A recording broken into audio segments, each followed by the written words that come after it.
food shortages in Europe. Today, we will be discussing the potential effects of certain world events on Europe and its current food supply chain.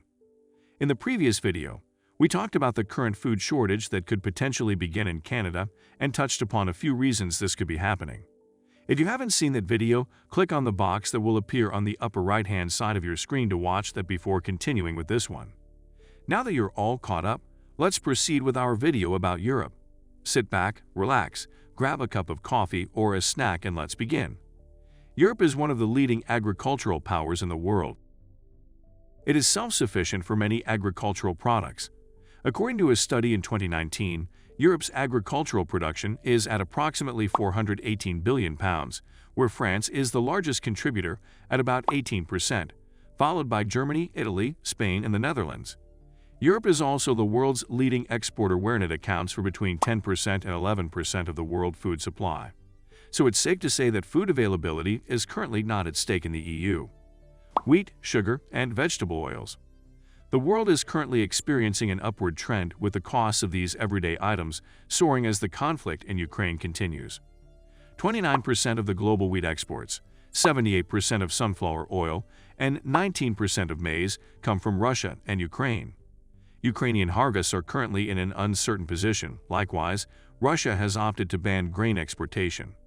This has caused disruptions within the food production chain and effectively inflated the price of common food items. Trade between EU, Russia, and Ukraine.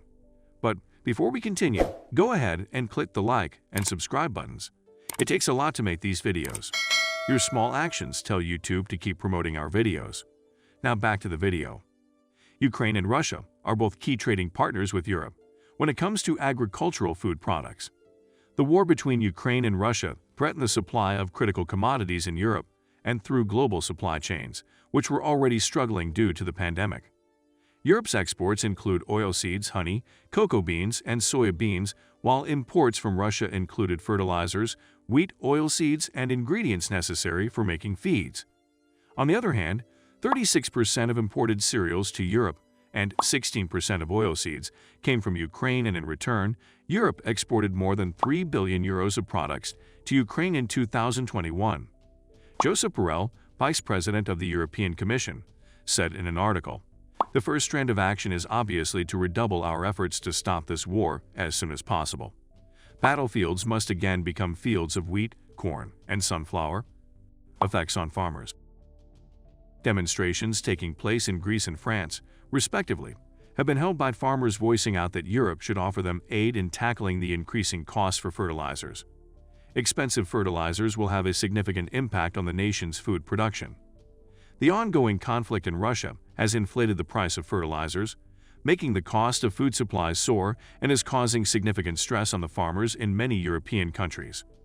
With the effect of the Russia-Ukraine conflict, EU Agriculture Commissioner Janusz Wojciechowski said, "The EU is an agricultural superpower, and we will ensure that our farmers have the Commission's full support to respond to the global needs for food."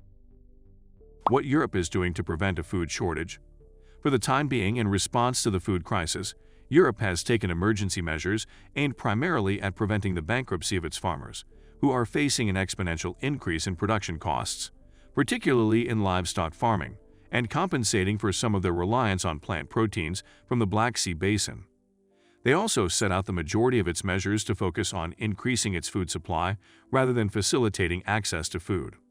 European Parliament endorsed a resolution last March 24, 2022, for the urgent EU action plan to ensure food security both in the EU and the rest of the world. The long-term consequences of the Russia-Ukraine conflict on global food supply will not only impact the poor, but also the wealthy parts of the world.